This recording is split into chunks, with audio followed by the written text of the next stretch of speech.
As CEO of Sterling Lawyers, it's my responsibility to be the one that's forward looking out of the horizon, making sure we're positioned within our firm to meet the changes that AI is bringing and the changes that are coming just as society evolves.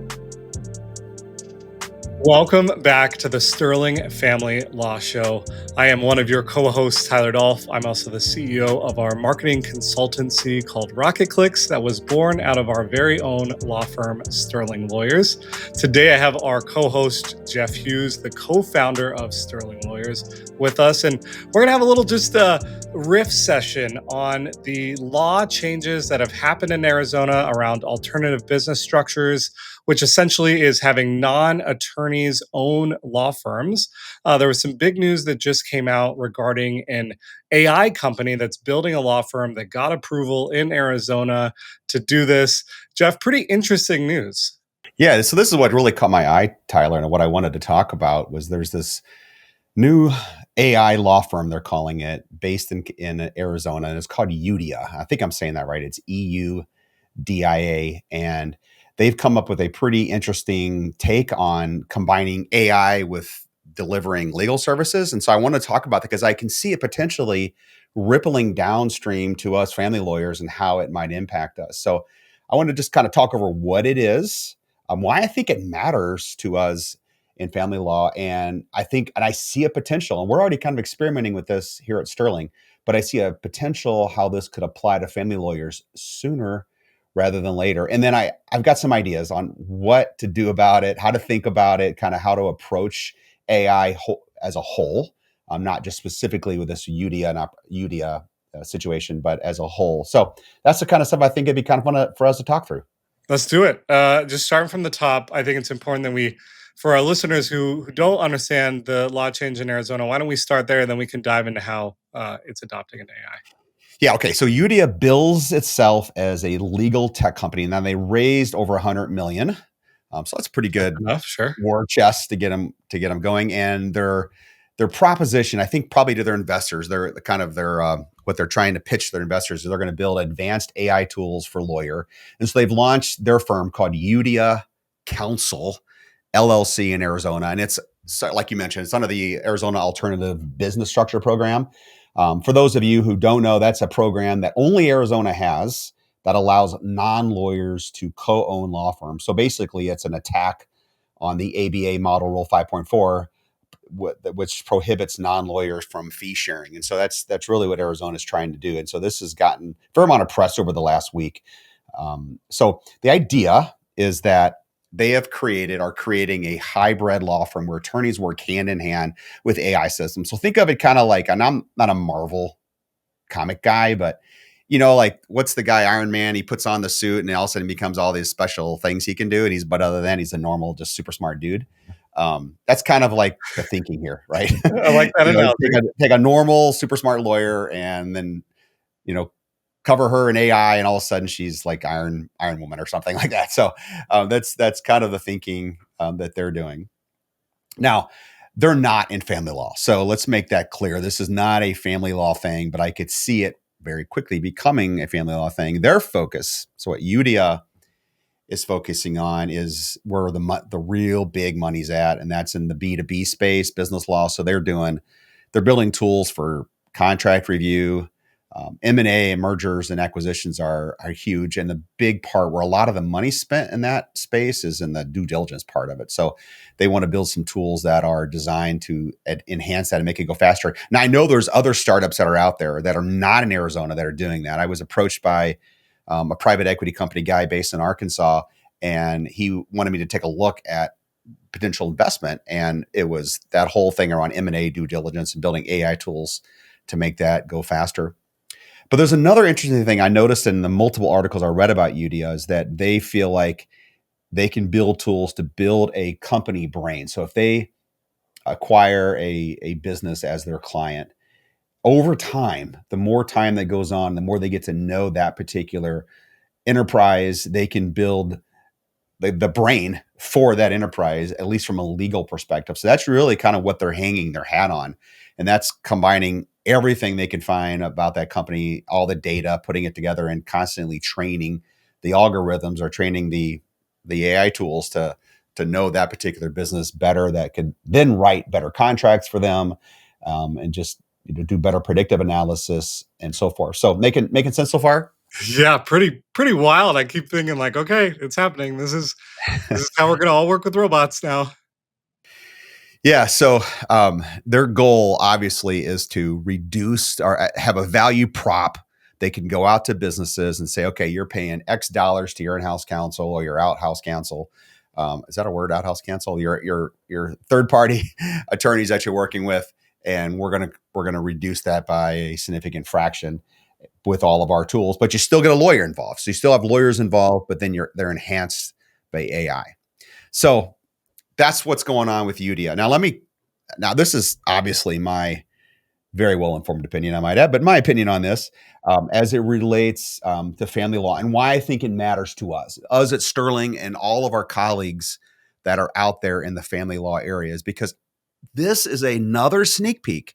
Now, I'm not a doomsday. I think AI is going to create way more opportunities and raise up, the economy and generate trillions of dollars in wealth for everybody that's involved with it. But it's going to have some disruption, certainly on this front end of that. So this is a peek into where I believe the legal market is going.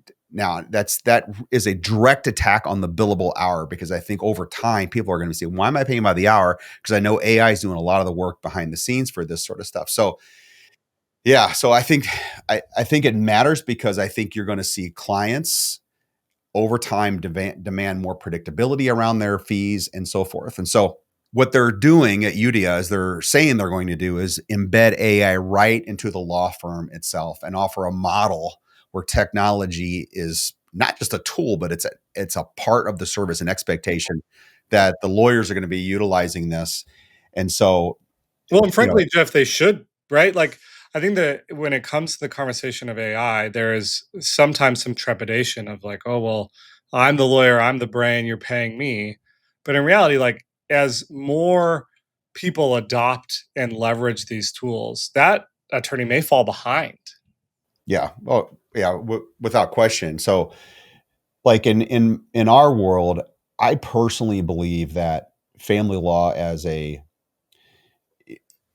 just as the money spent on family law will only grow over time, because I feel like the services we provide to clients and other family law attorneys provide to clients is so emotional based. It's so much about support, hearing, and all of the soft skills that go into serving clients. I think that stuff AI can't touch. So I think we're in a good place personally.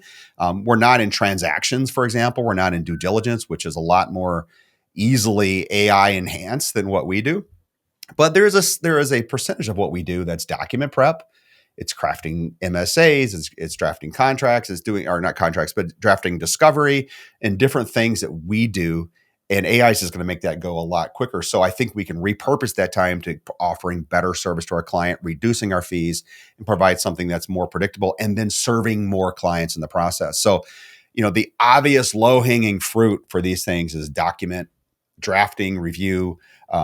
I think what I think is real intriguing, especially as firms scale and grow, and we're seeing certainly more scale in family law, is some of these predictive insights that we can build over time. It's like when we hire a brand new associate, straight out of law school, I'm telling you, a big part of their learning curve is just figuring out how to read cases and try to understand what the court is likely to do with that. Because you can go look at the law, that's one thing, but it's way more important to know your judge, your commissioner, or your court official, or whatever the case may be. And over time, if we're consistent of putting all of our data into the brain, so to speak, I think our predictive insights can get better and better, and we can certainly improve the client experience in the process. So yeah. Okay. So now let me just bring it home. Okay. This is where I see what I am choosing to do in response when I see these sort of things, because we can all come out there, we can read these articles, and we can get all worked up about them, get afraid, right, that AI is going to take our firm away from us, and it's other people that are good in AI are going to get it, but they're going to be able to push it out of the market. And there's I think a small shred of truth to that. But I think, because I'm not a techie person, and I think the vast majority of our audience, the vast majority of my colleagues in the family bar are really non-techie. We're word people, right? We're relationship people. We're not like, zeros and ones and, computer stuff. So what I have chosen to do to now, let me back up. Now, also as CEO of Sterling Lawyers, it's my responsibility to be the one that's forward looking out of the horizon, making sure we're positioned within our firm to meet the changes that AI is bringing and the changes that are coming just as society evolves. And so to combat that, because I don't have this techie personality or thought process like Tony does, for example, there's a couple things that I have done that I have found a lot of success with. I want to share with our audience. So I think these are things that all non-techie lawyers can do that will enhance our awareness around AI and better position our firm to meet the opportunities that are coming. Make Love it. sense? Yep, Okay. absolutely. So I got 4 things here. So the first one is these are practical things. Okay. The first one is I replaced Google as my default browser. Like I use Chrome, right? Google's my default browser there. And I've replaced that with Perplexity for a while. And then just last night, actually, I went back to ChatGPT because it's gotten a little bit better than it was back when I used Perplexity and how it presents information. So if I go up to the search bar and I'll type in my search, I'm not going to Google to the search. I'm forced to go to ChatGPT or Perplexity or whatever I'm using. Now, quite frankly, a lot of times that annoys me because I want to buy something, and ChatGPT and Perplexity aren't great for like, oh, like I want to buy this certain guitar. So I go type that guitar in. It's a Santa Cruz guitar. I'll type that in, and I'm getting like all the information about the Santa Cruz Guitar Company, which that's great, but I want I'm ready to a buy. natural cutaway. I don't want to like hear their life story. But if I go to Google, I'm going to get all the places that particular exact guitar is being sold. So what it forces me to do is start first on my searches with AI, then I have to manually come out of that. So it's forcing me to change my habits. So that's for an old dude like me, that's, that takes some Smart. I time love that. doing, right? Yeah. You got to like, all these neural pathways are very deeply ingrained, right? So I have to like, coat those over a little bit and create new ones. So that's the first one is replace your default browser. Second one is listen to something every day on AI, even if like it's not making sense to you. Now there are tons of podcasts out there on AI, and I think it's the AI Daily, something like that. Yeah, is that right? Is that the one we Yep, listen to? daily AI review. I'll look it up while Yeah. we're Yeah, and that's usually the first 5 to 7 minutes are the news of the day, and then they'll go into a topic, like they'll read someone's article and they'll kind of analyze it, kind of like we're doing here. But look, what that's done for me over the past year is it's raised my awareness of AI. It's helped me understand the issues that are coming. And a lot of this stuff is way above my head, and I have to just basically skip the podcast for that day because I'm not understanding it, and that's okay.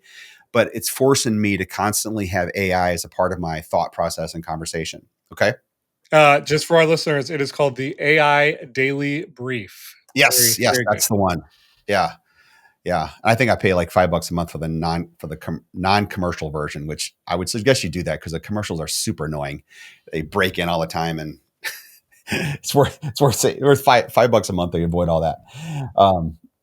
So the third thing is adopt one tool. Just do one simple thing and force yourself to learn one tool. And that could be 10 minutes a week, just something. Not, it could be some fun stuff like get an AI image generator tool and just like, do cat videos or something. I mean, just something to start learning the skills Yes. of AI. So that's the third And thing. pick a platform, right? Like you mentioned Perplexity or ChatGPT, and there's 1,000 now, like, AI agents out there. I would suggest you pick one. And to your fun point, my 5-year-old son's birthday is coming up, and I had ChatGPT build a whole coloring book featuring him and his brother and our dog. The Oh, cool stuff that you never could do beforehand. But your point about just embrace and play around at first will get you more comfortable. yeah. Okay, and the last one, this is the one that's going to take a little bit of purposeful training, okay? Because you can't, put obstacles in front of you and do this. Is start thinking and training your brain to go to AI first for every problem. Even if you check the box and say AI can't solve my lawn mowing today, okay, that's not a problem AI can really address right now. But everything else, especially if it involves bits and bytes on a computer screen, AI can significantly enhance that. So practical examples of that is yesterday I'm in a financial review with our CFO and our president, and we're talking about when we take on a client in month one and we pay the bonus to the lawyer, usually about month five, how do we forecast that based on, January's new clients that we have to pay out in May to as bonuses? How do we forecast that? And we were going back and forth like, why don't we just go to AI, dump all that in and say, give me the formula for our forecasting? That's one thing. Last night, like I want to buy a small house for my family while we build our other house. And I had it just put together the entire postcard I want to send to all my neighbors in the area saying, hey, this is what I want to do. And it saved me several hours of creative thinking that like drains my brain. So it's just like start there first. That's probably the most important one of all of these is start there first because it's a skill that has to be honed and developed over time. Well said. And when you're prompting context, the more context you can give the AI for more complex asks, right? Like, here's the variable number one as it relates to when we get money in, and here's when we pay our attorney out as variable number two. The more context you can prompt in, the better answers you're going to get out. That's true, and that's what I'm told. But I'll be honest with you, I'm not good at these prompts. Mine are usually like one sentence long, and then I have to do it 6 times to get to the actual answer. I have to keep. Oh, wait. Let me add this to the prompt, and then it'll like give me another answer. Oh, I got to add this. So it's an evolution process. So don't be discouraged if like you can't write these masterful, beautiful prompts because they're actually getting way better at taking simple-minded prompts from me that give me the answer ultimately several searches later. So 100%. yeah. I think, Jeff, to tie this all together, right? We know AI is coming as it relates to alternative business structures and what's happening in Arizona. That may be coming as well. But as the focus on family, I think the initial adoption of understanding the AI is not going to take over. It's not going to take our jobs. But let's embrace that this is there as a tool. Let's leverage it in our firms when we can, and let's continue to watch what happens. Yeah, absolutely. Well said. Love it. Cool. Thanks for your Thanks. time today.